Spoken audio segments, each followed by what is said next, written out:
ये कहानी है राजा विक्रमादित्य की। एक दिन की बात है। राजा विक्रमादित्य की राजसभा में एक महात्मा जी आए।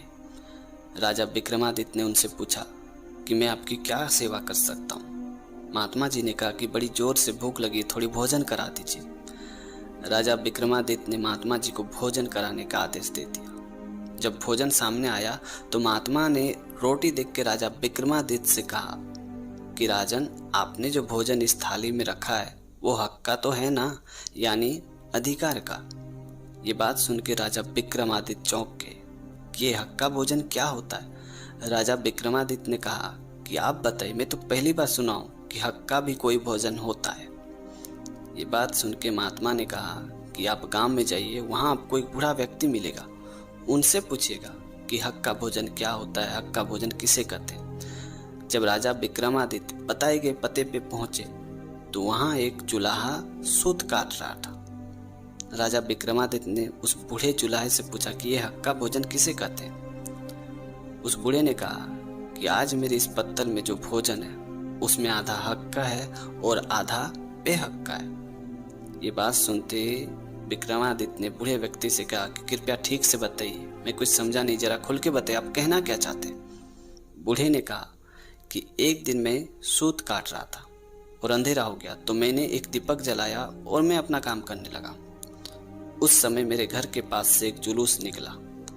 जुलूस में शामिल लोगों के हाथों में बड़ी बड़ी मसाले थी। मेरे मन में लालच आ गया तो मैंने दीपक बुझा दिया और उनकी मसालों की रोशनी से अपना काम करने लगा। उस काम से जो मुझे धन मिला है उससे मैंने ये अन्न खरीदा है। ये अन्न आधा हक का है और आधा बेहक का इसलिए है क्योंकि जितना काम मैंने उन लोगों की मसालों की रोशनी से किया था उतना धन उन लोगों के हक का है। ये बात सुनते राजा विक्रमादित्य समझ गए कि आखिर हक का भोजन किसे कहते हैं। तो दोस्तों, छोटी सी कहानी हमें ये सिखाती कि जब भी कोई काम करो तो दूसरे को उनके काम का क्रेडिट जरूर दो। हमेशा ध्यान रखें, कुछ पाने के लिए सबसे पहले अपने संसाधनों का ही उपयोग करना चाहिए। अगर दूसरों के साधनों का उपयोग किया है तो उन्हें उनका श्रेय यानी हक जरूर दें। जिस सपने को पूरा करने के लिए हम जीवन का सबसे कीमती समय लगा देते हैं और उसे हासिल कर भी लेते हैं, लेकिन उसी सपने को किसी अनजान शख्स के लिए कुर्बान कर देना, इसे हम इंसानियत कहें या पागलपन। आइए जानते हैं इस वीडियो के जरिए। पोलैंड के 18 वर्ष की एक लड़की 2015 से 2019 तक लगातार जी तोड़ मेहनत करने के बावजूद भी ओलंपिक में हर बार क्वालिफाई से बाहर हो गई और इसी वजह से वो लड़की बहुत ही टेंशन में रहने लगी, फ्रस्ट्रेज में रहने लगी। लेकिन फिर भी उसने हार नहीं मानी, वो लगातार मेहनत करती रही और 2020 में टोक्यो ओलंपिक का रजत पदक जीतकर आखिरकार उसने अपने सपने को पूरा कर ही लिया। वो दिन उस लड़की के लिए नहीं बल्कि पूरे देश के लिए सबसे खुशी का दिन था, क्योंकि उसने जो सपने देखे थे वो अब हकीकत में बदल चुकी थी। इस ओलंपिक के बाद वो लड़की अपनी बॉडी चेकअप के लिए हॉस्पिटल में गई थी।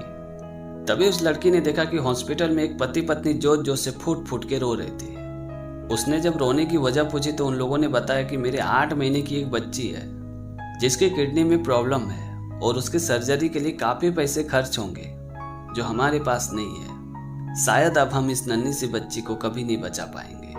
और ये बोल के वो छोटी सी बच्ची के माँ बाप जोर जोर से रोने लगे। ये बात सुनते वो लड़की फौरन अपने घर पे गई और उसने जो ओलंपिक में रजत पदक जीती थी उस रजत पदक को एक कंपनी में 92 लाख में बेच दिया। फिर उस पैसे को लेकर वापस वो हॉस्पिटल में गई और उस नन्ही सी बच्ची के माँ बाप के हाथ में देते हुए कहा कि आप लोग रोइए मत, आपके नन्ही सी परी को कुछ नहीं होगा, आप लोग बेफिक्र होकर इन पैसों से इस बच्ची का दिल का सर्जरी कराइए।